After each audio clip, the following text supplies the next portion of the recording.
Hello everyone, সবাই কেমন আছো? আশা করি ভালো আছো, সুস্থ আছো। আর আমরাও মোটামুটি আছি, খুব ভালো নেই, একটু জ্বর ঠান্ডা কাশি লেগে আছে আমাদের মা আর ছেলের। তো ওয়েদার চেঞ্জ হচ্ছে, একভাবে বৃষ্টি হচ্ছে, আর আমরা যেহেতু দুটো বাড়িতেই থাকি, মোটামুটি এই বাড়িতে ওই বাড়িতে মিলেমিশেই থাকি, এক সপ্তাহের মধ্যে এই বাড়িতে কিছুদিন ওই বাড়িতে কিছুদিন, যার জন্য আমাদের একটু ঠান্ডাটা বেশি লেগে গেছে, যেহেতু দু জায়গার জল দুই রকম।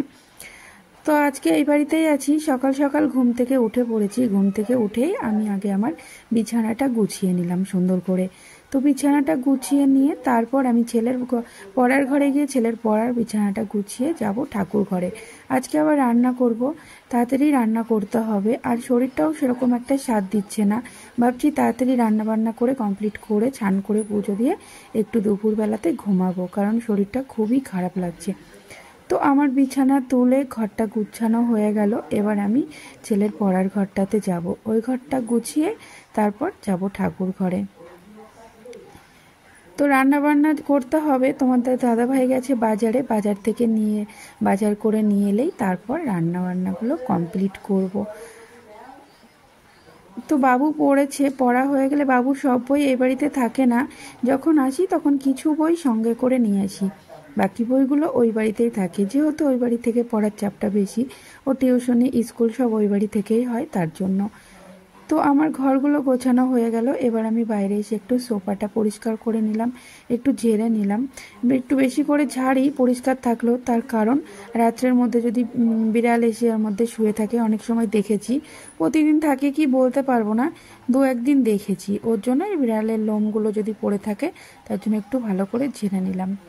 তারপর আমি জামা কাপড় ছেড়ে চলে এলাম ঠাকুর ঘরে, কারণ গোপুসোনাকে তুলবো।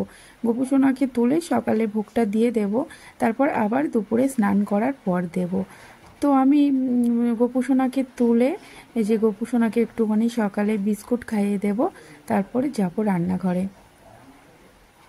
তো গোপুর বাসি জামাটাও চেঞ্জ করে দিলাম, দিয়ে ওকে একটুখানি ধূপ দেখিয়ে তারপর ওর ভোগটা ওকে খাইয়ে দেব। ওই বাড়িতে নিয়ে যেতে পারি না গপুকে, তার কারণ ওখানে খাট নেই সেভাবে, গপুর একটু যত্ন কম হয়, তাও বাড়িতে সব কিছুই আছে, তার জন্য একটু বাড়িতেই ওকে রাখি। আর আমি যেহেতু চলে আসি বাড়িতে এসে ওকে ওকে একটুখানি ভোগ নিবেদন করি বা ওকে পুজো দিই, সব সময় একটুখানি খাবার দাবার নিয়ে আসি, অসুবিধা হয় না। আর ওখানে গেলে একটা ঘরের মধ্যে নিরামিষ আমিষ একটু সমস্যা হয়, তার জন্য ওকে বাড়িতেই রেখে গেছি, যে ও বাড়িতেই ঠিকঠাক আছে। তো দেখো, বলতে বলতে রান্নাঘরে চলে এসেছি। একটু আলু সিদ্ধ, কাঁকরোল ভাজা আর ডাল আর ডিম সিদ্ধ করেছি সকালের জন্য, আর দুপুরের জন্য মাছের ঝোল করব, মাছটা রেখেছি, সে তো দেখতেই পেলে। তারপর রান্নাবান্না করার পর এত বৃষ্টি হচ্ছে কয়েকদিন ধরে, জামা কাপড় শোকাচ্ছেই না। তো একটুখানি রোদ্দুর উঠেছিল, তার জন্য আমি আর বাবু ছাদে বসে জামা কাপড় শোকাচ্ছিলাম, আর লেবু মাখা করে লেবু মাখা